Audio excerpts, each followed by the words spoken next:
再之後咧，我就喺 Sephora 買嘢啦。咁 Sephora 咧，我就買咗original 版嘅 Beauty Blender 啦。咁然後我就買咗個 mini 版嘅 Beauty Blender 啦。之前咧我都有講過咧，我嘅 Beauty Blender 我都會用得好耐嘅，大概會用大半年都可以，覺得冇乜問題啦。咁就有網友留言話俾我聽啊，你唔好用咁耐啊，你唔知道佢入面會發毛滋生細菌㗎咁樣。咁其實咧我就住呢一個問題，我都有去正視嘅。咁因為我上一粒嘅 Beauty Blender 已經抌咗㗎啦。咁我喺抌之前咧，我係有 cut 開佢、剪開佢，睇下佢中間到底有冇發到毛啦。咁好彩咧，我嗰粒係完全冇發毛嘅。咁所以咧，其實我覺得我嗰粒咧再用多1-2個月應該都係 OK 嘅。點解我咁肯定呢？就因為其實我用 Beauty Blender 嘅時候咧，我會同時間開2粒嘅。我開2粒 Beauty Blender 咧，咁一日用完1粒我就會洗啦。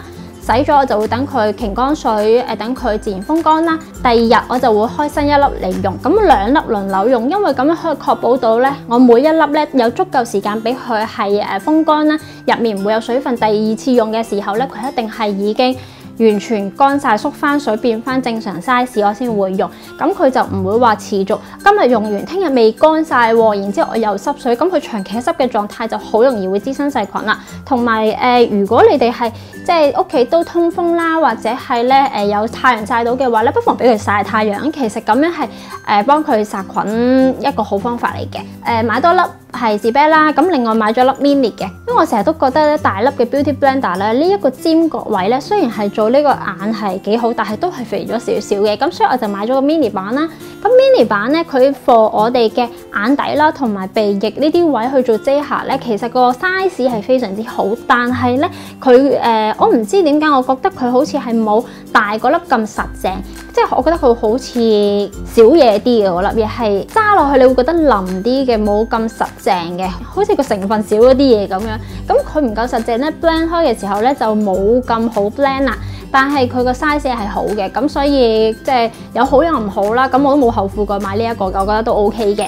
再之後喺 Sephora 都買咗嘢，咁我就買咗一支唇彩。咁呢一支唇彩咧就係Anastasia 嘅 Maui 嘅一個 lip gloss 啦。咁其實我就好少用 lip gloss 啦。咁然後我見到呢個顏色咧粉橙粉紅咧，又係我自己嘅菜嚟嘅。咁所以咧就試咗上嘴之後咧就已經係博取買咗啦。咁我記得好似廿蚊啊，唔記得使唔使20蚊美金啦，唔記得咗啦已經。但係買咗之後咧，雖然個顏色我係好中意，我依家都用緊啦。但係咧其實我發現原來自己唔係好中意用啲好張嘴、好黏嘅一啲唇彩啦，咁佢其實都幾張嘴嘅，咁所以咧我最後咧個用法就係點少少，然之後推開佢就算啦。咁我就冇搽勻晒成個嘴，搽勻晒成個嘴有另一隻顏色會 show 到出嚟啦，但佢會有少少容易起死皮嘅情況啊。咁但係我都會再嘗試用下，睇下用咩方法用佢係最適合嘅。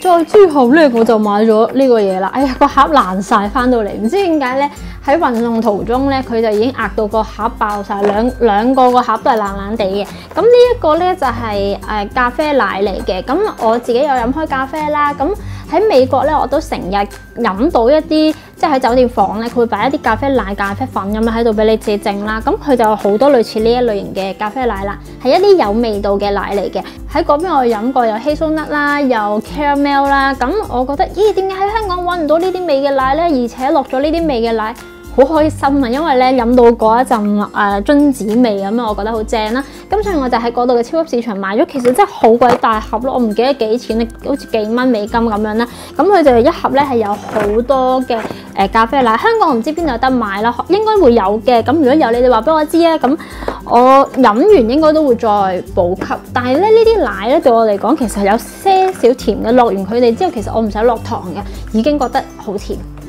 再之後咧，我就喺 Outlet 買咗啲嘢嘅，美國好多 Outlet 噶嘛，咁所以咧我就買咗呢一個袋啦。咁呢一個袋咧就係 YSL 嘅一個細包包啦。咁其實我想買一個紅色嘅包包好耐噶啦，咁但係都未睇得啱啦。咁啱喺 Outlet 見到有一個咁size mini 嘅一個細包包，同埋人大咗咧，你以前我咩好大個袋，裝好多嘅嘢，乜鬼嘢都擺晒落，咁就好重嘅。咁我發現我大個咗之後，其實我唔係好中意孭大袋啦，咁所以咧我就有好多呢啲嘅細袋啦。咁呢個細袋咧，其實佢入面咧就會有 card holder 嘅位啦，有4格嘅，亦都會有一格細格咧係用嚟俾你擺睇唔到，因為佢真係太細啦，打唔開。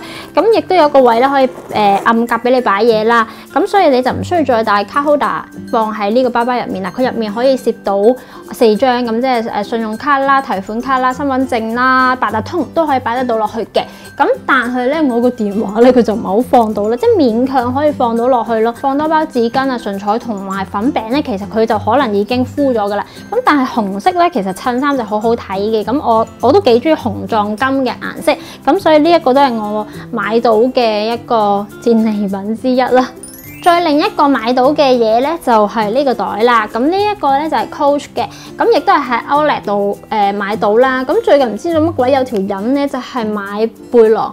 咁買背囊咧買上癮，上次 Fendi 嗰個其實我都好中意嘅，咁但係咧佢就比較大啲嘅，其實已經好細噶啦。但係呢個係再細啲嘅，大概係我個頭多少少嘅咁樣，係啦，直頭係我個頭嘅 size 嚟嘅，其實係啦，就係一個咁細個嘅包包。咁雖然你見佢咁細個，但係佢個底其實幾闊嘅，咁佢咧係擺到都幾多嘢啦。我收個 passport 啊，然之後再加埋我擺錢嘅包包啊，再加埋擺相機同埋遮同埋紙巾、鎖匙、粉餅、唇彩。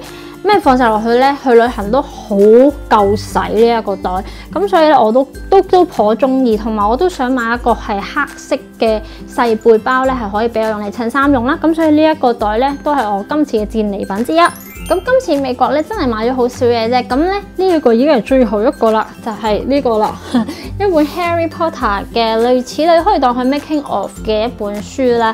其實應該可以話係設定集之類嘅嘢。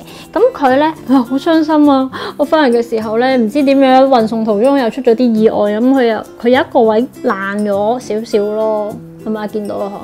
咁其實咧呢一本書咧有啲似係設定集咁樣嘅東西啦，我可以俾大家睇。咁咧佢有好多入面嘅畫啦，或者係一啲出現過嘅場景啦，或者啲道具到底係點樣？因為有時咧喺電影入面，其實佢啲道具出現過，可能係半秒，你未必會好清楚睇得晒個道具到底係點樣噶嘛。咁其實佢就會好 detail 咁樣，或者係有其他唔同嘅角度影到俾你睇嗰樣嘢係點樣嘅。咁甚至乎咧係 detail 到咧有例如係例如 Harry Potter 佢入學嘅時候收到嘅入學信咧，佢會有埋嗰封信入面寫啲乜嘢內容俾你睇，有埋晒喺度咯。咁我覺得係好正啊！即係如果你係哈利波特迷嘅話咧，都幾開心嘅呢一本書。咁佢入面咧真係所有嘅道具，同埋會有好多比較詳盡嘅解釋翻個道具嘅嘢啦。咁呢一本書咧真係我未睇，但係咧就我會慢慢去睇啦。咁同埋又有啲衫嘅人設成啊，或者例如佢本書，佢呢本怪獸書。佢嘅一啲 detail 嘢，佢都會有寫埋喺度啦。怪獸書嘅幾個設定，之前嘅設定啦，未出街嘅都會有埋喺度。咁所以呢本書，我覺得係哈利波特迷會好喜歡嘅一本設定集啦。咁呢本書咧就係45蚊美金嘅，但係咧我覺得都幾值得睇。咁今日嘅分享就嚟到呢度啦。如果你哋都中意嘅話，希望你哋可以訂閱我嘅 channel 同埋 follow Instagram 啦。咁我哋下次見啦，拜拜。